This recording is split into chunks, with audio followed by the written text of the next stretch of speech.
Hey guys, what is going on? So I wanted to go over some of the tips and tricks that I found over the course of my bench press journey, and hopefully some of those can help you as I've kind of shifted my focus on how I train and the angles that I kind of approach in terms of increasing my bench press.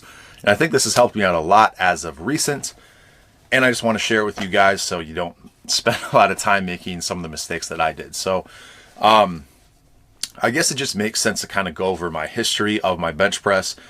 And that was just simply doing bench press, not really doing accessories, not thinking of anything like that. Just thinking that, simply in the past, bench pressing increased my bench. And, doing those lifts, I've always been taught that compound lifts are going to be the best way to build muscle. And while I do believe that's the case in general, it's going to pack on the most overall size.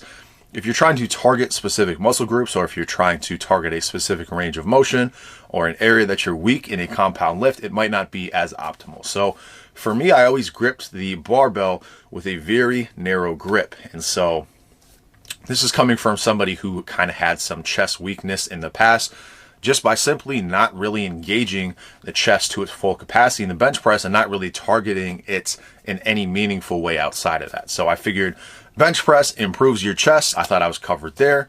And obviously I knew that the triceps were involved as well. So I did the close grip bench press. That's just what felt comfortable to me. I didn't actually think about it outside of just this is the way that it works. And I kind of plateaued for a while. I was pretty much in the 300 range, give or take, for a good portion of time. And I wasn't really able to bust through that plateau until I started to incorporate different variations. Now, the variation is going to depend heavily on the person, how they bench, where their weak points are and stuff like that. But I just kind of want to go over an example of, what was happening with me in my bench and why that wasn't producing results after a certain period. So for me, like I said, my chest wasn't really all that big, definitely wasn't that strong, as I wasn't utilizing it as much as I could have by doing a close grip bench press, which emphasizes the triceps a bit more. And so my triceps were never big. They still aren't very big to this day, although they are improving now that I'm focusing on them.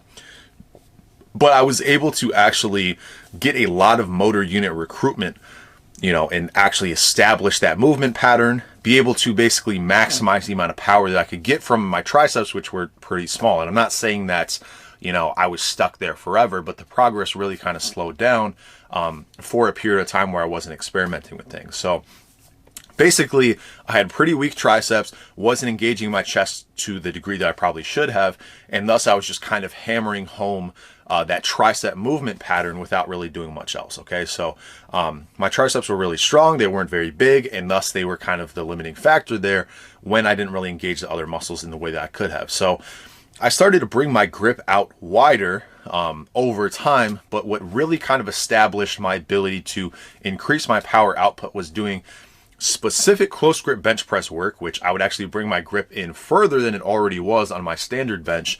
And then I would do wide grip bench press as a variation as well. And I actually did both of these with my feet up on the bench. And so this is something that I just found out via a Jeff Nippard video years ago. And I saw a study, and it was literally just one study saying that you get kind of more activation out of the chest and the triceps when you do feet up on the bench. Now, this can probably be compared to a Larson press. I've never actually done Larson presses. I think they're a bit more awkward than feet up on the bench. That's just for me personally, as I've been somebody who has done a lot of feet up on the bench pressing. But anyway, the main thing that I think is the factor there is actually kind of reducing your range of motion. So I've never been a big archer in terms of my bench press, but if you have a flat back and you're getting the maximum range of motion, especially in a scenario where I'm doing the close grip bench, which does work your chest in a certain way, it's just not getting that same kind of stretch you'd be getting on a wide grip bench press. So I'm not claiming that a close grip bench doesn't work your chest, and I think it works your chest in a unique fashion that can't be achieved via the wide grip bench. But at the same time, I don't think you're really maximizing the amount of power that you can get out of your chest in that position. So I was doing those two variations. So feet up on the bench, doing close grip bench press and wide grip bench press. And it started off where my close grip was very close to my standard grip, which at the time was probably still a close grip, and my wide grip was a lot lower, okay, because that's something that I'm not really familiar with at the time. So my wide grip bench was really weak. What happened is that my wide grip bench started to go up. It was progressive overload, standard. I was just adding weight to the bar, and I noticed that my ability to push more weight with the wide grip bench press was going up at a faster rate than the close grip, and I wasn't even doing standard grip at this point. So I basically did that. I think I did maybe some speed work or something to reestablish my technique, and I was able to hit, I believe, a 20-pound PR the first time I did this, just by establishing that wide grip bench press. Okay, so this is actually a pattern that I've used for every PR I've set since a 315 bench. So I did a 335 bench doing this, 355, 375, 405.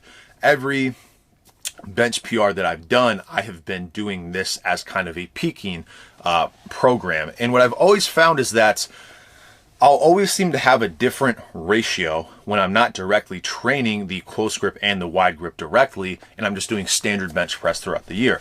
So I would find that, like I said, during my first period of doing this, my close grip bench had a very, was very close to my standard grip bench, and my wide grip was quite a bit lower. And as I kind of moved on, I noticed that, my wide grip was stronger than my close grip, which it should be. And then I would find that I could kind of find a ratio of, this is where my close grip bench is with feet up on the bench, this is where my wide grip is. And if I saw that the ratio is out of whack relative to my bench press, and this is going to vary from person to person, so my specific numbers don't really matter in this instance. It's just like, how do you find, like, okay, my wide grip bench is usually within 10 pounds, give or take, of my normal bench press.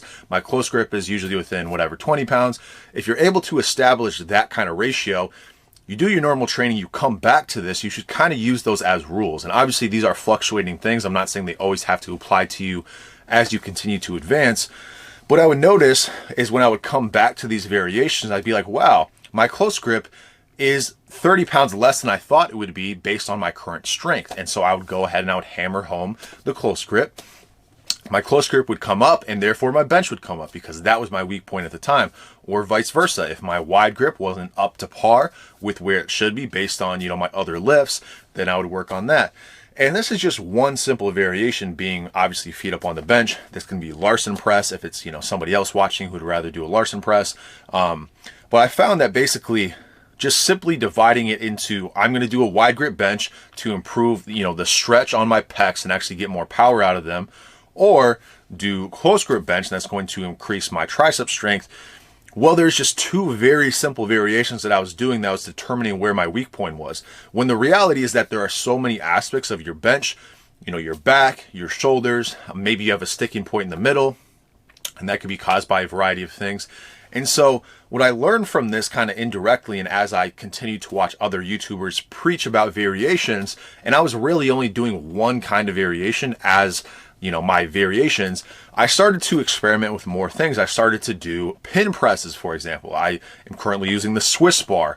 I'm doing different types of variations, maybe Spoto press, right? There's so many different things that you can do to work your triceps specifically, to work your pecs a little bit more. And you just have to find the variation that's really going to be difficult for you. So one, you kind of have to establish your weak point. And two, you have to find a variation that's going to be beneficial in bringing that weak point up. Because usually, the weak link in the chain is going to be how you're not able to progress. So you might be increasing the, size and strength of your triceps, but if you're not working on your pecs appropriately, that's going to be the weak link in the chain, and you're not going to be able to progress. So for me, I noticed that when I started to do pin presses right off the bottom of my chest, where I was previously very weak, as I got that pin press up and up and up and continued to PR on it because it was a novel movement for me, and it was maximizing the amount of stress and tension and everything on that specific portion of the bench press that I wanted to kind of emphasize, I noticed that lift went up massively because it was a novel stimulus. And then as that went up, my ability to produce power off the chest increased, and therefore my bench went up because that was my weak point. Now I'm in a period where my lockout is a bit of an issue, as I've been emphasizing, my chest over the past couple months. And therefore I'm doing things like pin presses where, as opposed to having it right off the chest, I'll put it more at the midpoint and I'll work on my tricep lockout.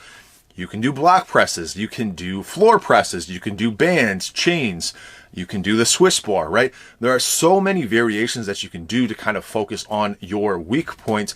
But if you're constantly reinforcing the strong aspect of your bench, and you're not working on that weak point, that's an issue. And that's how people, in my opinion, are getting stuck in these plateaus, is because they're just continuously doing the same thing and reestablishing those movement patterns that they haven't actually addressed as a weak point. So that's basically my kind of talk on variations. And to just briefly wrap this up, if you think of strength training as your ability to express strength, but if you think of these variations as building strength, then you would spend more time on your variations and only focus on expressing your strength when you wanted to peak. Okay, so this can apply both to strength training versus variations, hyper-specific strength training versus, kind of specific using variations. And this can also apply to doing specific hypertrophy blocks and specific strength blocks. Okay, so I'm not necessarily recommending that you only do strength and never do hypertrophy, and then only do hypertrophy and never do strength and just alternate between the two. But you have to assume that your ability to gain muscle and your ability to build strength via these variations, so therefore doing the variations and doing accessory work like maybe tricep push downs, like maybe pec flies, whatever you want to do to actually build those muscles involved with the bench press, that's what's going to actually build your bench press, and you can express the strength via hyper-specific competition bench, or however you end up wanting to do it. That should take up a smaller portion of your training. So I would consider this kind of a similar thing to my philosophy on bulking.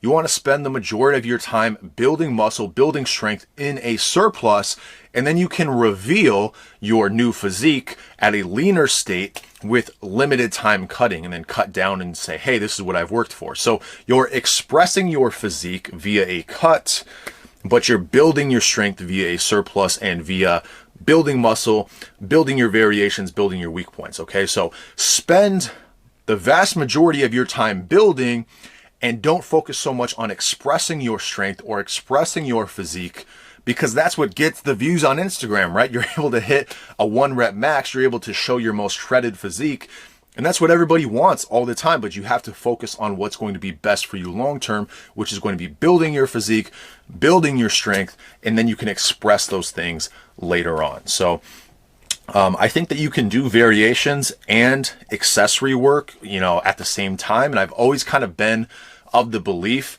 until recently, that you have to do dedicated hypertrophy and dedicated strength periods, because I found that when I was doing accessory work, trying to build muscle, that was taking away from my ability to, express my strength on a 1 rep max. But if you take that expression of strength out of your priorities and only consider that something you do every once in a while, and you say, okay, I'm not going to spend all year not doing accessories because it's going to lower my strength short term, just stop focusing on that and focus more so on doing your accessories, doing your bodybuilding work. Do that year round, and then when you want to peak, when you want to express your strength, then you can pull out your accessories, because you're probably not going to be building that much muscle in the weeks that it's going to take for you to peak. That's the way that I see it. So, for example, if you were doing a bodybuilding show, right, you're expressing your new physique that you got by dieting, right? But most of the year, you're going to be in your off season, you're going to want to bulk. If you're doing a powerlifting meet, are you really going to be focusing in the last 3 weeks when you're trying to peak for your powerlifting meet? Are you really going to be like, man, I got to build more tricep with these tricep extensions? No, you pull out that volume and you stay fresh and you focus on what is in front of you in terms of that powerlifting meet, pushing the maximum amount of weight on that specific day. Okay, so I've been preaching the kind of hypertrophy block and then strength block, and I think that you can build strength via variations pretty much year round, build muscle pretty much year round on your bulk, and then hey, you can literally build strength by being hyper specific with your lifts in a cut. I've done it before. So that's kind of my new plan. It's kind of a shift in my philosophy as I've realized the importance of accessories. And I wanted to share that with you guys, because that's what I'm planning on doing. And I think it's more efficient. And I wish I knew this earlier. And I kind of have already been doing this for a while, but it kind of clicked as I heard more and more people emphasize the importance of variations as opposed to just simply doing competition bench, for example. So hopefully that can help you out. I've had a lot of success with it recently, and I'm hoping it's going to allow me to build a much bigger bench in the coming months. So anyway, that's all I got to say about that. I'll keep you updated, and I'll talk to you soon.